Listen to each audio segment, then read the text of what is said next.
Great.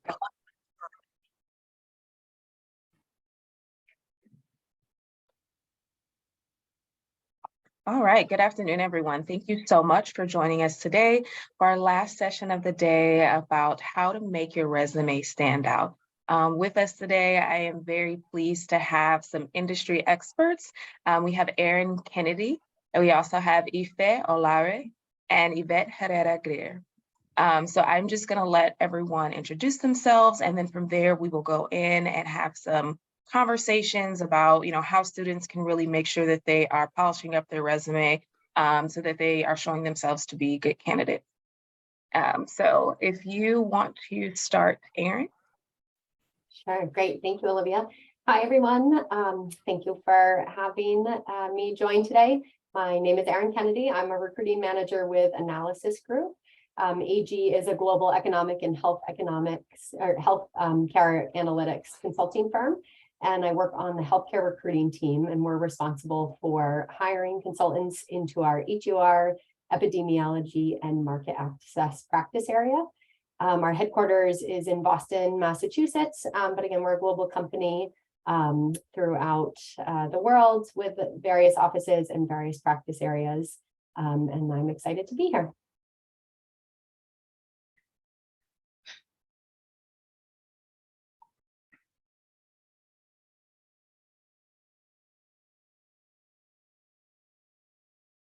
Ife, if you want to go ahead and introduce yourself. Absolutely. So my name is Ife Olare. I am the I'm one of the associate directors of talent acquisition here at Mathematica Policy Research. We are a health services, human services, and international development research policy organization. We're officially based in Princeton, New Jersey, but we have offices in DC, Seattle, Oakland, Woodlawn, Chicago, and Ann Arbor. I'm still learning all of our locations. I joined the organization about 4 months ago, have a background in talent acquisition. I lead our health and administrative services divisions in terms of the recruitment. And had the majority of my background has been in healthcare recruiting. And my primary emphasis has been on the candidate and candidate experience side of things. So really excited to be here. Thank you. I guess I'm next.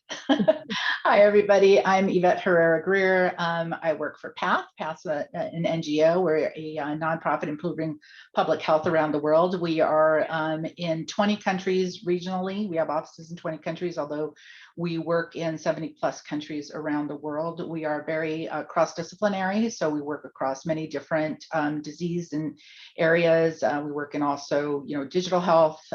We also work in a variety of different health system strengthening, so a variety of different areas. I'm the talent acquisition manager for the Americas. I'm also a working manager, so that means I'm also a global recruiter, and manage a staff of about 6 that manages the Americas area, which is 2 offices here in the United States in Seattle, where our headquarters is, as well as in our DC. We have a Washington, DC office. And then we also have project offices in Latin America, so one of them being in Peru. And I'm very happy to be here. Thank you for the invitation. Thank you all. So just getting started, kind of want to talk about the fundamentals of a resume. As most people know, there are many different sections that you can include in the resume, but I really want to put emphasis on what the essential sections are. So if you can just share with us, for your particular industry, what are the sections that students should be including within their resume? And then from that, what is the most important section of those that they absolutely should include? Sure, I'm happy to kick this one off if that works. So when I think about the resumes that we like to see at Analysis Group, there's 3 sections, or I suppose 3 or 4 sections that we really like to see. One is a bit basic. We all know this, but I feel like this is the most important section is your contact information. We actually see a lot of resumes that don't have kind of basic information about candidates on the resume. So I'd say that's the kind of top information that we like to see. Give us a quick snapshot about your name, who you are, your phone number, your email, so we can get in touch with you really quickly. So your contact information. At ED, we really like to see your education up front. That's really an important piece of your application. So we really like to see education information. We really like to see relevant experience. So whether that's coursework or internship experience or work experience. So we really feel like relevant experience is great for us to see up front. And then potentially if maybe you're a PhD student or you have a little bit more experience, we definitely love to see any publications or things that you've done in the industry. And that helps us really see a quick snapshot about who you are, what you've done, and all the kind of exciting things that we can talk about if we move forward with an interview.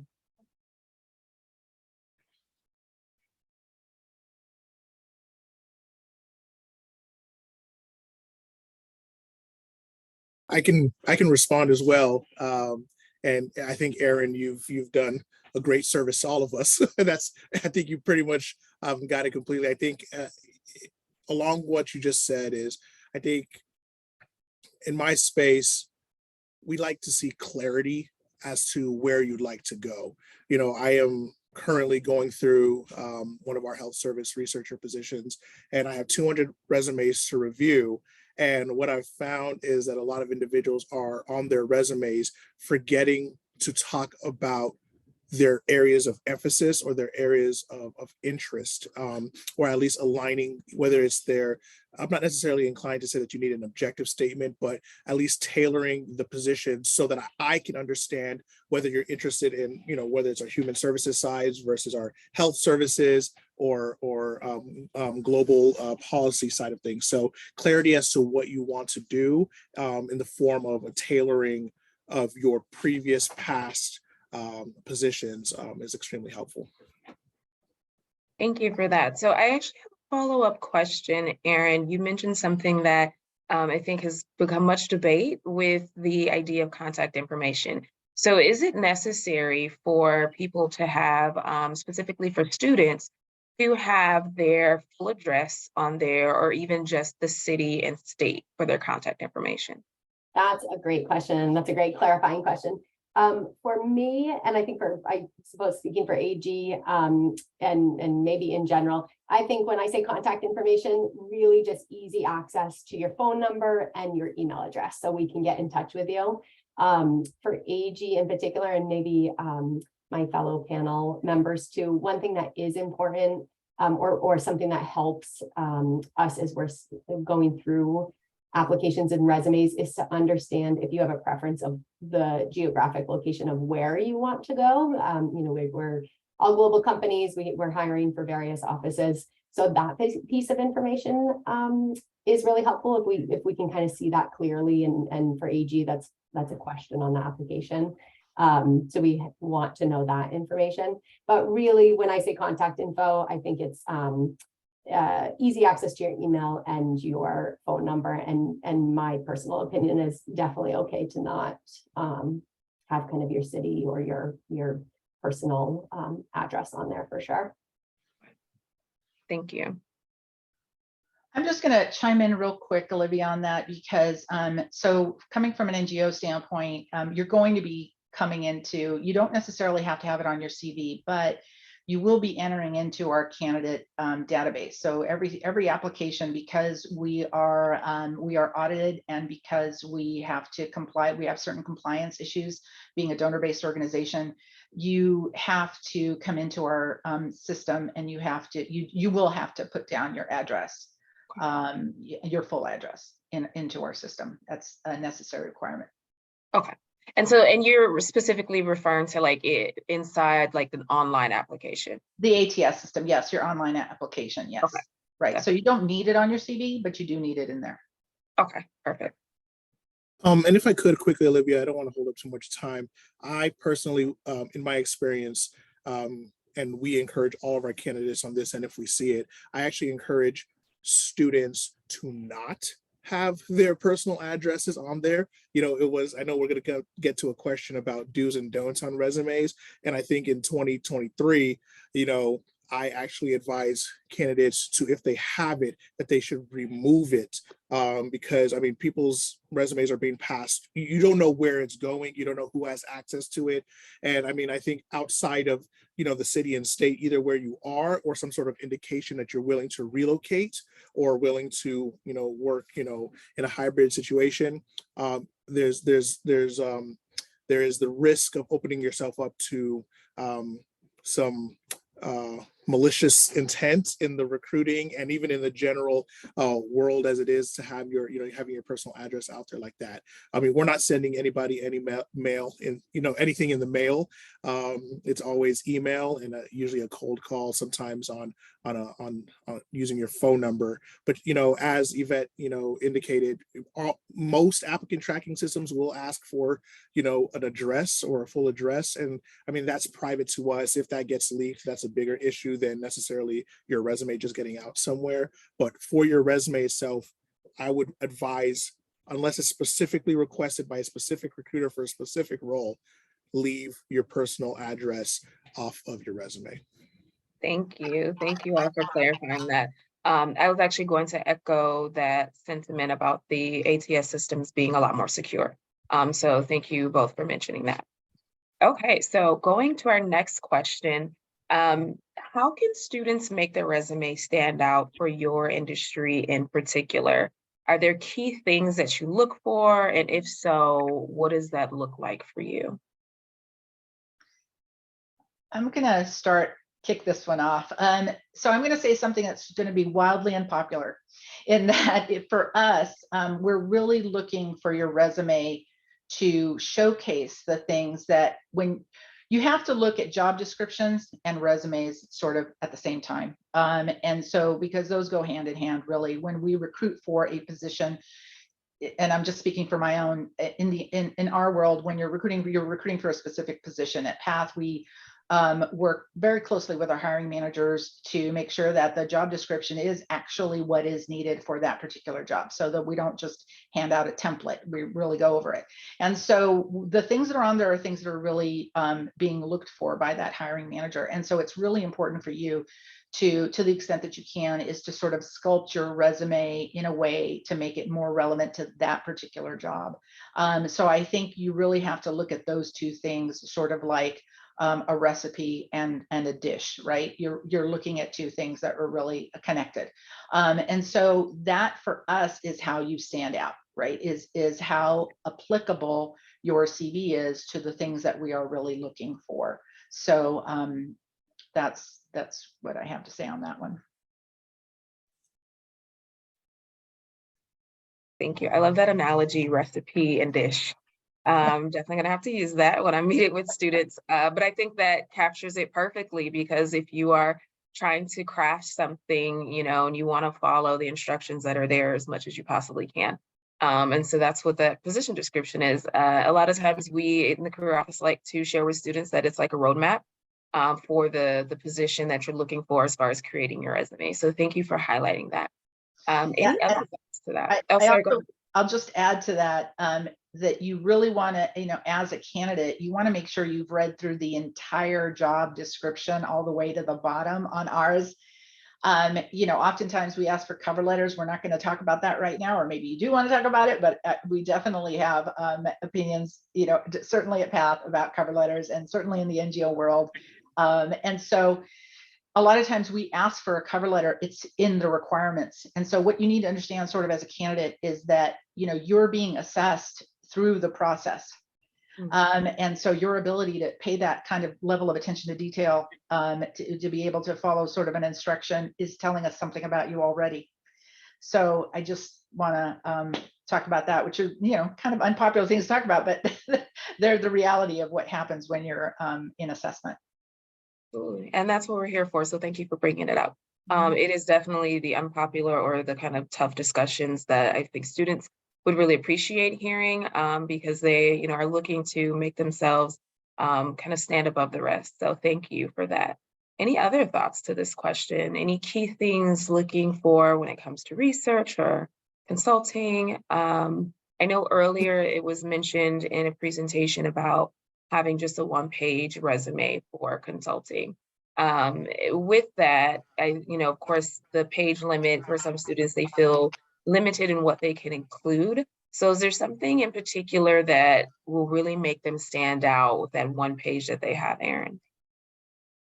That is a good question. So what, I definitely know the one-page guidance or the one-page rule. I will say the majority of applications we get, the resumes are not one pages. Really?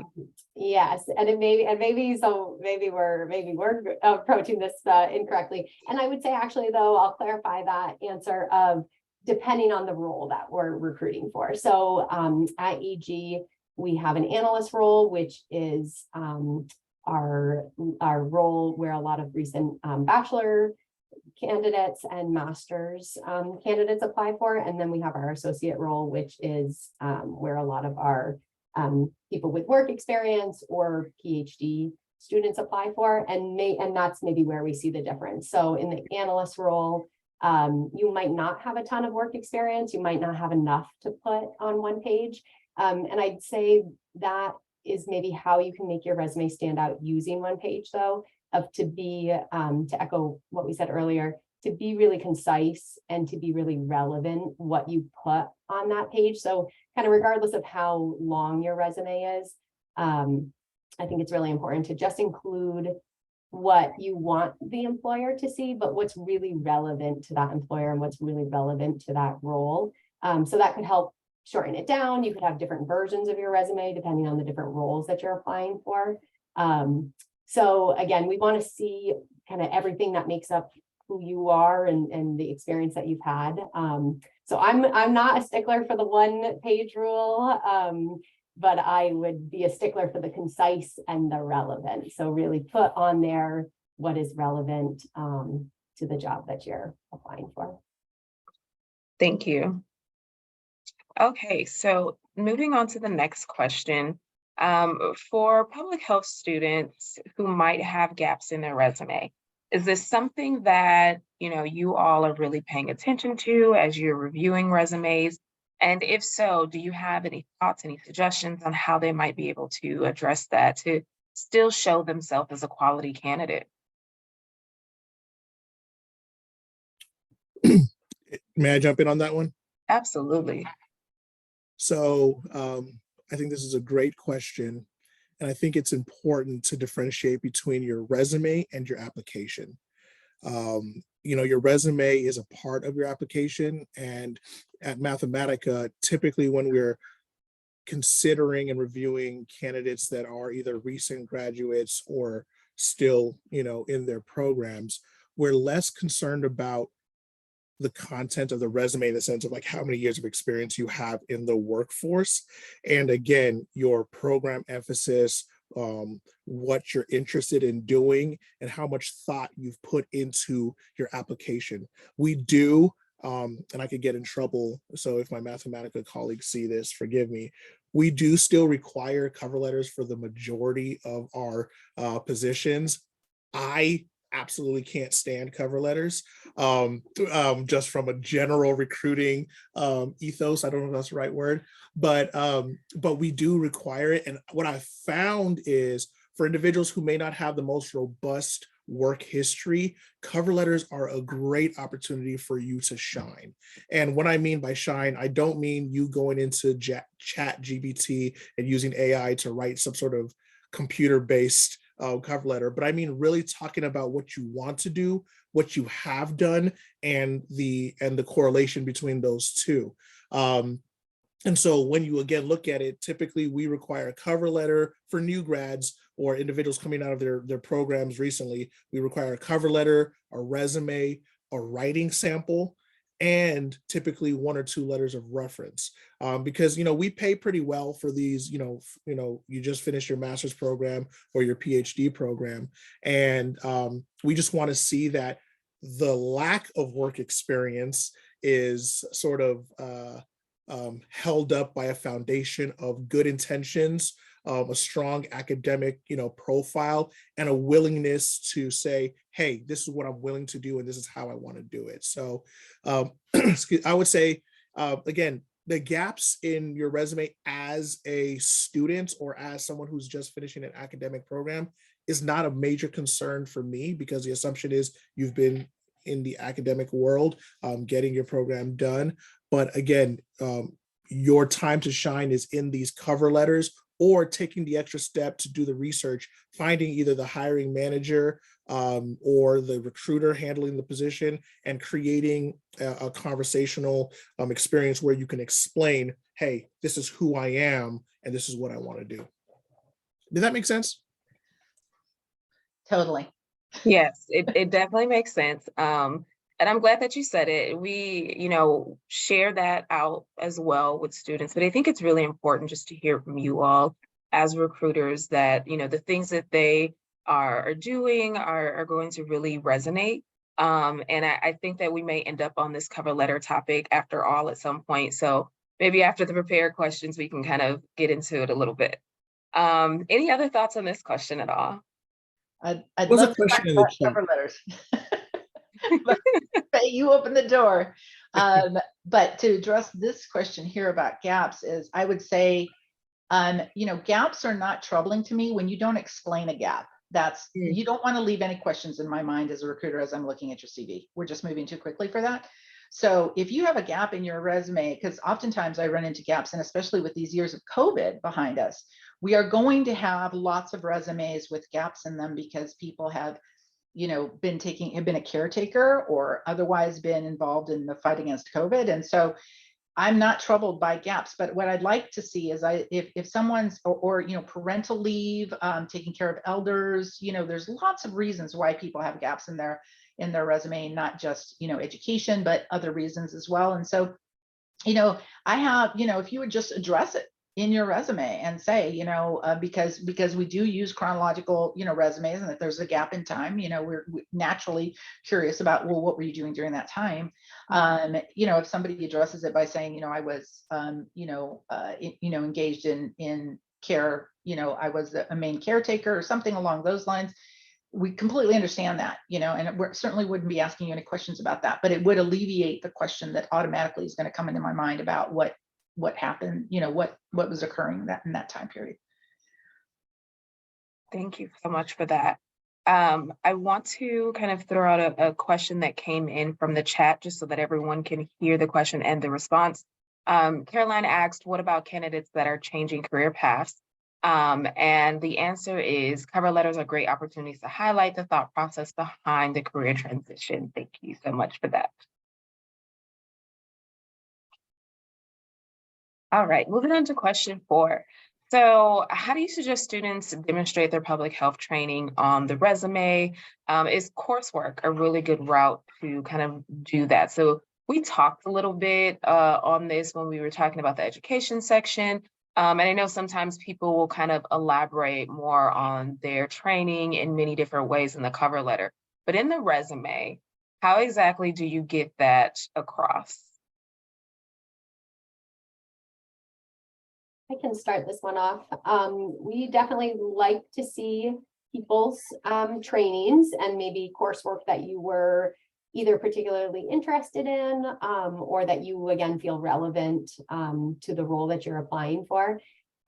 Maybe my personal opinion, again, thinking about a concise resume and how, how to make your resume a little eye-catching, I would definitely suggest to pull out very relevant training or specific, again, classes, or if you went through a specific training or something like that, that's specific to the role. You definitely don't need to list all of your courses. We tend to know the different programs that students are coming from, and we tend to know the different training opportunities available at the various schools.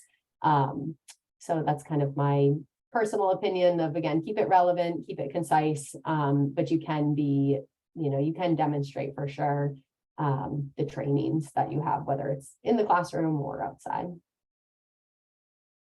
Thank you. I have a quick follow-up to that. So thinking of the student that is coming directly from an undergraduate program into the master's program, and maybe they have not, done things related to public health, even in like volunteering.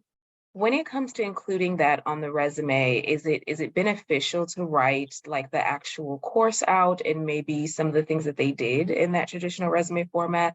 And I ask this because I know students are working on projects, or they may have case scenarios, and all of these things are part of their skill development. So would it, is that helpful to actually write it out like they would any other experience section? Yeah, that's a great question. I think, yes, we see a lot of applications or see a lot of resumes from students, again, coming right out of bachelor's or right out of the master's program, where they write about projects, which is kind of neat. So, almost like in the experience section of their resume, they might put a project in there. A lot of times it's someone's thesis project or something like that. But really any kind of project, again, that you think is relevant to the work that the employer is doing. I think that's a great way to showcase that. Great, thank you.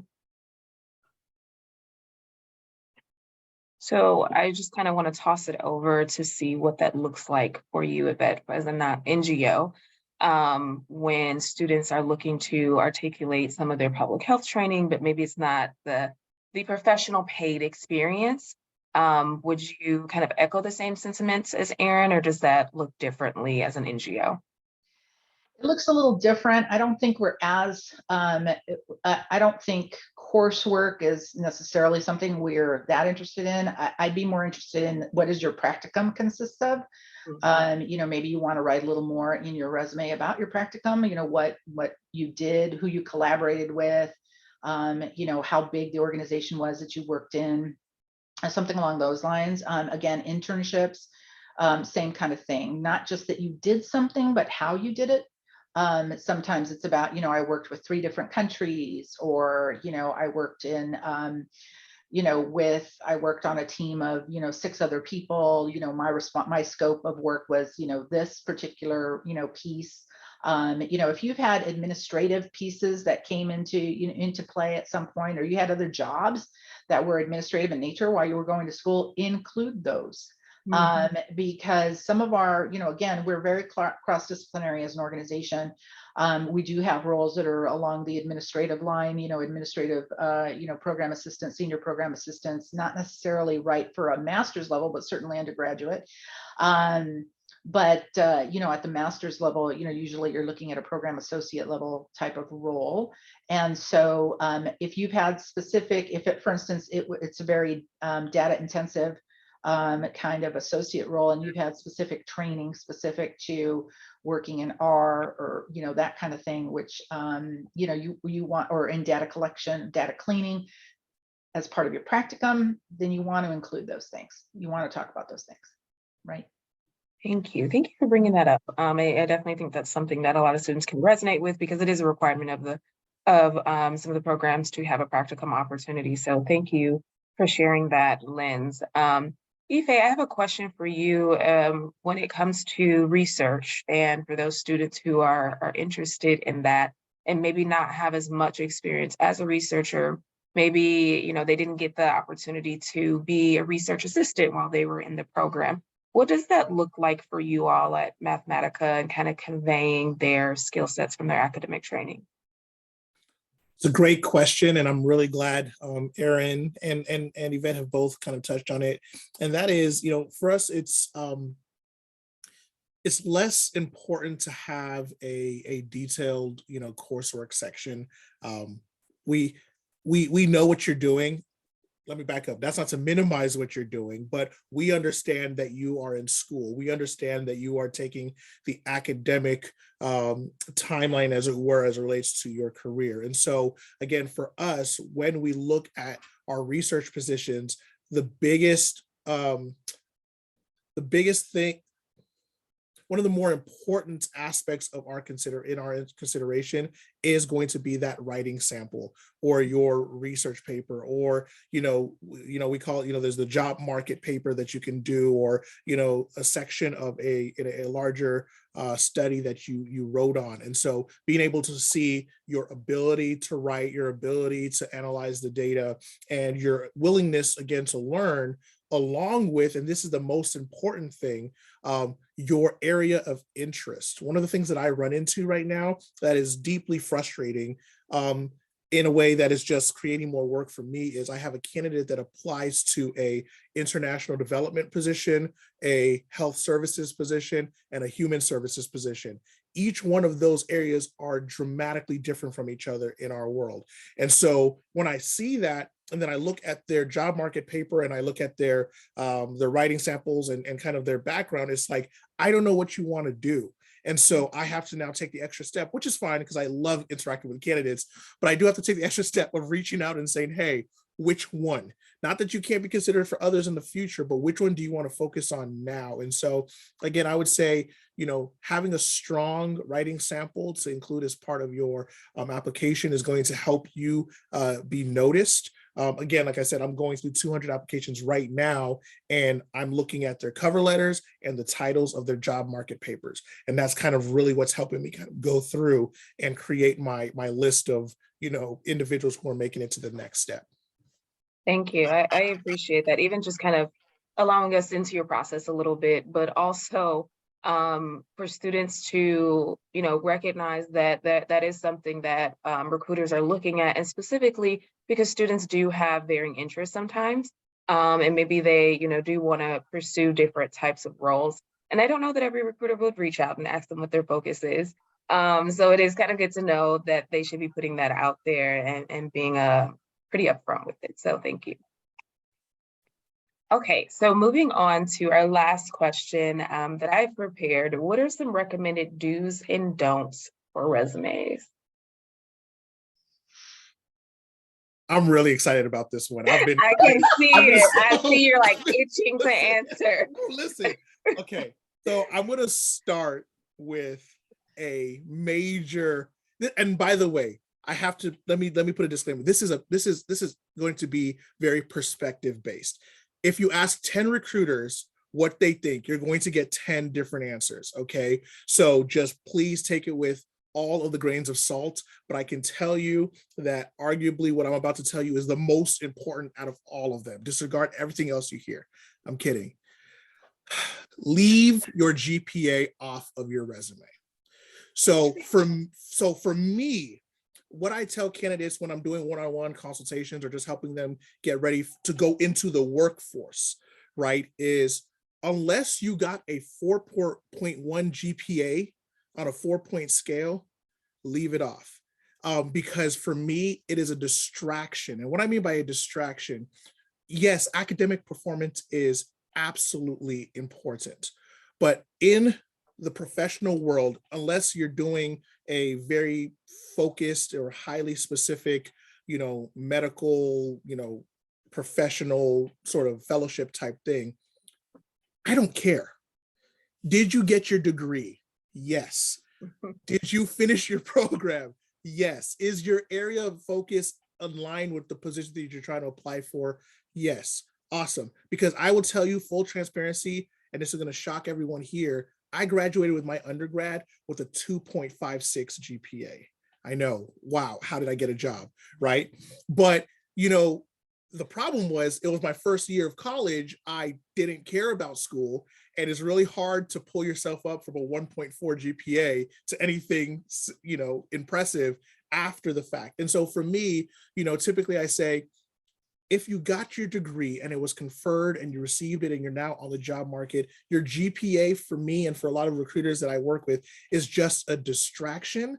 And it's just going to, because now I start to question, okay, you got a 3.26. Well, what were you doing that didn't allow you to get the, a 4, and I don't want to be thinking about those sort of things. So I would say, unless your application or the job that you're applying to specifically asks for your graduating GPA, leave it off.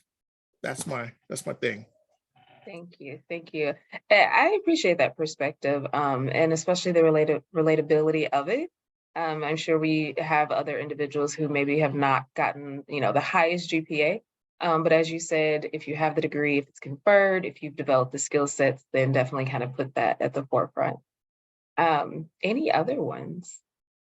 Well, let me just say that I totally agree with what Yvette was saying in that, GPAs, we don't care. We don't look at them. We don't, yeah. So please leave them off because they are a distraction. And we know that everyone has a different experience in life. And sometimes, people are supported and sometimes they're not. And that can be an indicator, through school. So it's just distracting. My don't on resumes, and again, Ife is right on this. Everybody has a different perspective, but I would say leave off the objective for us, because we're really interested in that particular position, your parity with that particular position and how well suited you are for that. And so I think by doing that, sometimes people leave an old objective on their resume and don't realize it. And so it kind of pigeonholes you a bit. And anything that's too general isn't telling us anything, enough about you. So I would just say that the objective part, you can kind of leave off of the resume. And again, you can address sort of why you are applying and when we get to talk about cover letters. But I would say the objective part for me, for us, is kind of leave it off. The second thing I would say is proofread your resumes. I can't tell you the number of times I've had to look at the word manger when the word is manager. Don't rely on spell check, because those are two words that actually exist, but are in different contexts, right? So you have to really, review, have someone else review just for, correctness of the words that you're using, and to make sure that you're chronologically, because oftentimes we use an older template. We haven't updated the, October 2019 to present, which is your second job and that's your first job. And so again, you're creating questions in my head. Were those two part-time jobs? Was it a full-time job? That kind of thing. So just some of the things that you really sort of need to be cognizant of. And the third thing I would say is don't bother using fancy formatting for your CVs. Certainly for us, you're going to be putting it into a system, and you have that system parses differently. And when it has really fancy formatting that you've spent a ton of time on, it gets lost inside of our system. So it's really better for you to have a very simple, readable resume with some white space in it that, is easy on the eyes. Thank you. I have a clarifying question for you on that. So with the objective, it's something that I know I've shared with students that isn't necessary to have on a resume. But instead, we kind of work with students on developing a profile and professional summary, which is, to your point, a little bit more specific, less about, what they're seeking as far as an opportunity, but more so about who they are and their professional identity. Would you recommend having a profile? Is that something that you feel is optional or just not necessary altogether? Well, I tell you, you can really use your resume and LinkedIn, something like a LinkedIn, or your resume and a cover letter in parity in this way, aligning those two things. So LinkedIn is a great place for you to put sort of your passion, what you're about, what you really want to do in the world, what you're, that kind of thing can all be in your LinkedIn profile, because we may review that as well. Since it's on in the public eye. And so that's a great place to put that. And by the way, if you're on LinkedIn, fill it in. Don't just tell me you work somewhere. Tell me what you did in that place, and I'll tell you why. As a recruiter, I may source through LinkedIn. If you are interested in organizations that you want to be a part of, follow them, because you will show up differently on my recruiter searches than someone who isn't following us as an organization. And so there are things that you can do to help profile yourself. Certainly creating a professional profile on LinkedIn is a great way to do that. And and again, when we get to talk about cover letters, again, this is where you can talk more about you, your passion, what you're really about. Thank you. Mm-hmm. And just on the LinkedIn topic, your LinkedIn is your resume. And what I mean by that is, in this day and age, I mean, when I tell you, even in my Outlook right now, if somebody emails me, I can pull up your LinkedIn from my Outlook, and that's faster than me trying to have you send me a resume. And so what that means is, be very aware of what you are liking, reposting, sharing on your LinkedIn, because one, I'm going to go there to see, okay, what is this company that you said you worked for? Let me click on it. How big is it in comparison to what we're doing? You know, what sort of positions are they hiring for? How similar is it to what we're trying to do? But I'm also going to look at what your presence looks like. I will tell you that for the most part, I don't remember the last time I looked for somebody's social media profiles. Like, so there's a conversation about like, oh, be careful about your Instagram and Facebook and all that kind of other stuff. I don't have time to dive into that, but your LinkedIn absolutely speaks to your professional presence. And so making sure that it's accurate and it's aligned. I can't tell you the number of times that I'll see something that doesn't make sense from a timeline standpoint that causes me to question the accuracy of your actual physical resume that you've sent in. On the other side, your LinkedIn is a better space to talk about those 37 and a half years of experience that you have that you can't fit on one page, right? And so when I'm doing my calculations at the offer stage, I'm actually looking at LinkedIn to make sure that I'm capturing all of the years of experience that may not necessarily be highlighted on your resume because somebody told you to only include the last 10 years of experience, right? So your LinkedIn presence is so important, and it's only going to get more important as we move more and more into the digital, space. So. Thank you. I, of course, am very much aware of the importance of LinkedIn, but I don't think I realized to the degree that a recruiter may be looking at, what you liked or what you shared, beyond, just looking at your profile section. So that is some really good insight. Thank you for sharing that. And and Aaron, I don't know, I don't want to take up the floor too much longer, but another thing about LinkedIn that you all need to realize is we can see when you look at our pages. And when I mean us recruiters and us hiring managers and whatnot. So you can leverage, I am actually interviewing, somebody is moving forward to the second stage of interviews for one of my positions because I put a blast out there that I was looking for these candidates. It didn't get the traction that I hoped for on LinkedIn. But 2 days later, I looked at my who's looked at your page and I found somebody who had the skill set that I was looking for. I directly contact them or connected with them right on LinkedIn. They sent me their CV, I phone screened them, and now they're moving forward to the next stage of our process. So you can leverage LinkedIn from a getting in front of people standpoint a lot easier than you might be able to in trying to find somebody's email address, their official work email. So LinkedIn, I mean, you could probably do a whole training on how to leverage LinkedIn for your career search, but LinkedIn is a lot more important than you may believe. Absolutely. Any thoughts or do's and don'ts, Aaron?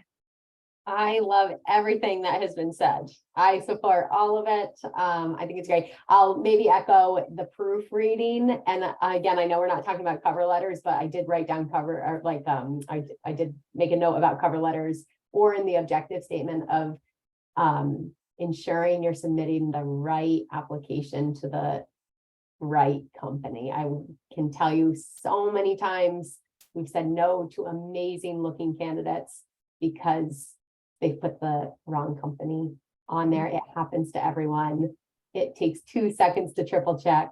And when you're doing a lot of these applications, because we know you're applying to a lot of jobs, you should be applying to a lot of jobs. You have to apply to a lot of jobs, but just take that extra couple seconds to make sure that you're submitting the right materials to the right company, because unfortunately, it could be a no-go from the start with that.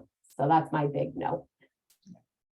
I had somebody contact me today saying that they're really excited to work for Deloitte and that they're hoping that I can, and when I tell you that it hurts my soul so much that it's like, I don't even want to invest. I let them know that I don't work for Deloitte and they try to regroup, but it was not a great first impression and you only get one of those. So great point, Aaron.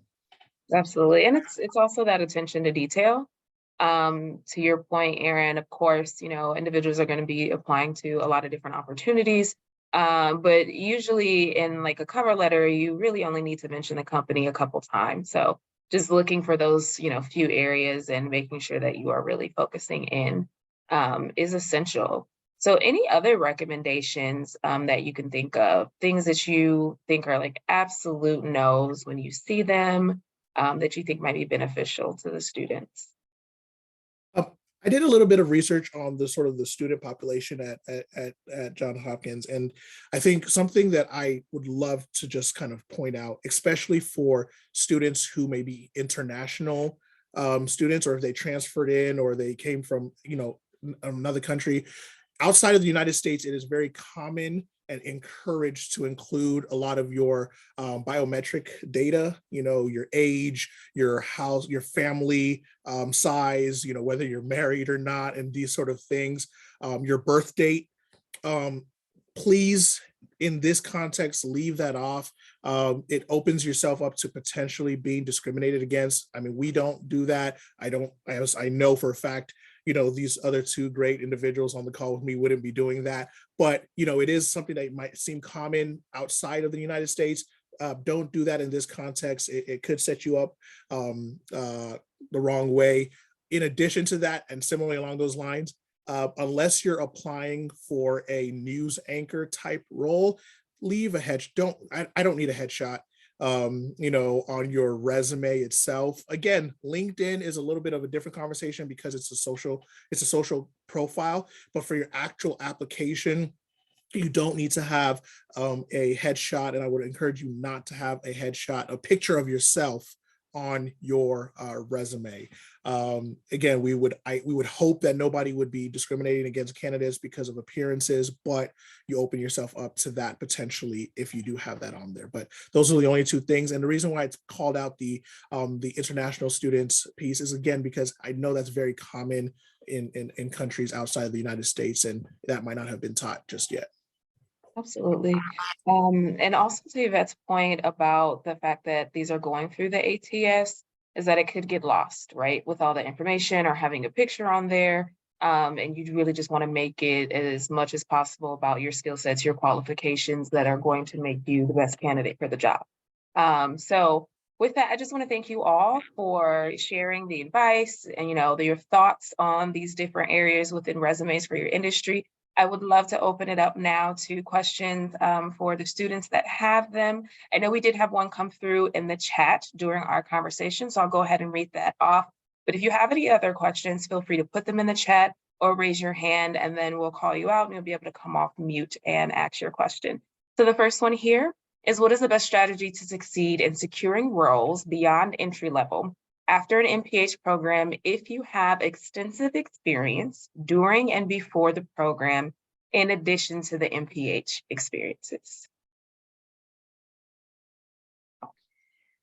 Yeah, I think I run into this quite a bit because I have had people that have entered the field before their master's degree and had many years of experience, and then they get their master's degree, and that's great. What I would say is that, again, this is a terrific opportunity to use your cover letter to kind of highlight the fact that even though you have just finished your MPH, that you've had many years of experience in the workforce, and then talk a little bit about that. And to the extent of a cover letter for PATH, because we are a mission-based organization, it's really important for you to address the mission. So you want to talk about, why is it that you want this job? And oftentimes where I see candidates fall off is, why do you want this position? So, why do you want to work at PATH? Why is this position calling to you? I think that's really important in the first paragraph. And then the rest of the time you can talk about, as someone who's an experienced person, is to say, my experiences have, given me this particular insight or skill set or, competency that would really serve that particular position. And so I think it's important for you to kind of align that information for us.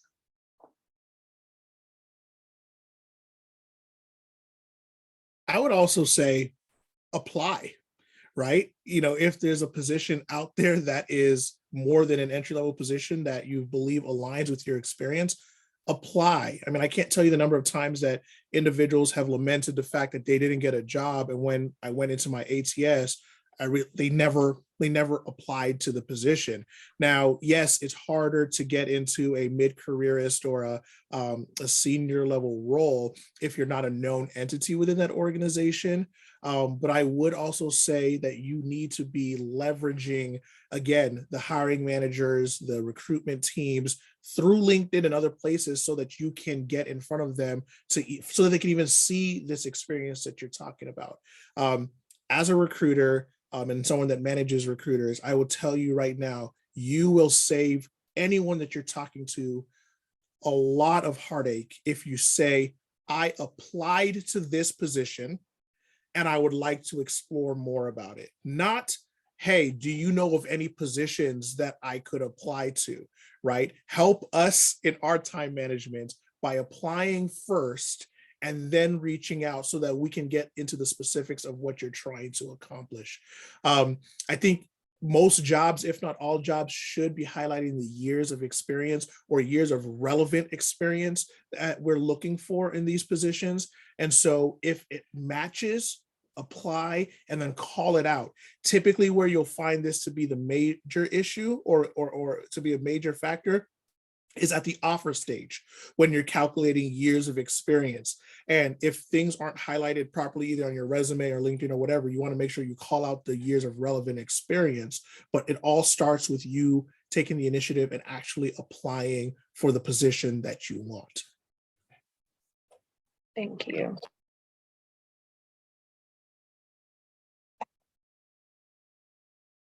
So I do have a question for you all, and it's something that you just brought up, Ife, about reaching out. I know that when working with students, we encourage them to do, informational interviewing. Is that something that you all as recruiters are open to doing? If so, what does that look like for you for students reaching out? Is that something that they should do through LinkedIn? Or can you kind of just share, a little bit more about your thoughts as a recruiter on informational interviewing? I'm happy to share my personal thoughts. I'd love to connect with anyone and everyone who wants to learn about AG or economic consulting or healthcare analytics. We just don't have time. The recruiting team in general, myself, we just don't have time to speak to anyone and everyone that's interested in our roles. One thing that I always encourage is to leverage your alumni network, and particularly with Johns Hopkins, you have an amazing alumni network out there.